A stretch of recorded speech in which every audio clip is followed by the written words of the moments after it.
The U.S. Supreme Court heard arguments today in a landmark abortion case. It surrounds a Mississippi law that bans the procedure after 15 weeks. Today, the conservative majority court appeared to lean toward upholding the Mississippi law. The case gives the Supreme Court the chance to revisit and perhaps repeal the constitutional right to an abortion. That right was established by Roe v. Wade back in 1973 and was reaffirmed in 1992 in Planned Parenthood v. Casey. Mississippi's Solicitor General made his argument clear. This court should overrule Roe and Casey and uphold the state's law. A federal appeals court blocked the Mississippi law on grounds it violates Roe's precedent, legalizing abortion nationwide prior to viability, around 23 to 24 weeks. The court's liberal justices question why that right should be revoked now.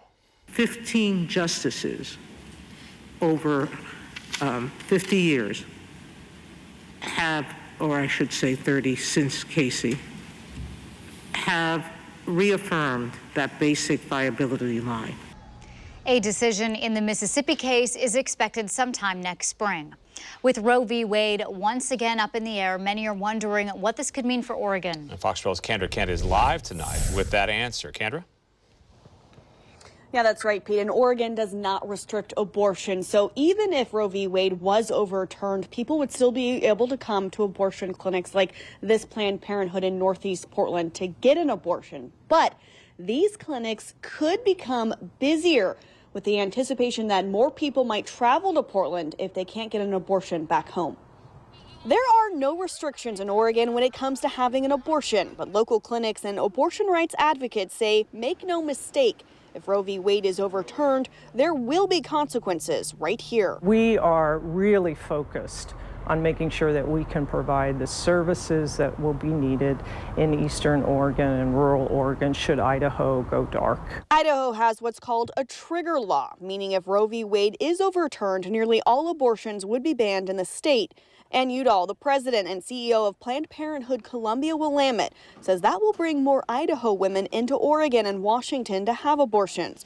And it will make it harder for rural Oregonians who rely on abortion access in Idaho, where services are closer. We estimate up to 35% of women in eastern Oregon could be impacted by Roe v. Wade being overthrown. What the Supreme Court will decide is yet to be seen, but Udall says Planned Parenthood is in the planning stages of exploring options should its demand swell, which could include adding more abortion clinics or performing abortions past its current cap at 17 weeks.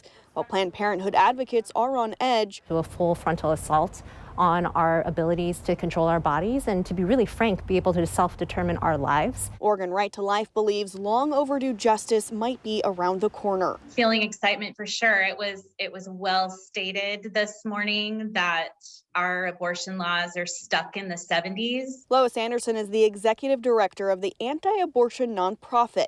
She told Fox 12, regardless of the Supreme Court outcome, her work will focus on restricting abortions in Oregon for the first time. Our goal is to return the right to life to all human beings, and we all started at fertilization. Anderson says access to help or adoption would be critical for new mothers. Many opportunities from pro-life pregnancy centers to all kinds of ministries that provide help.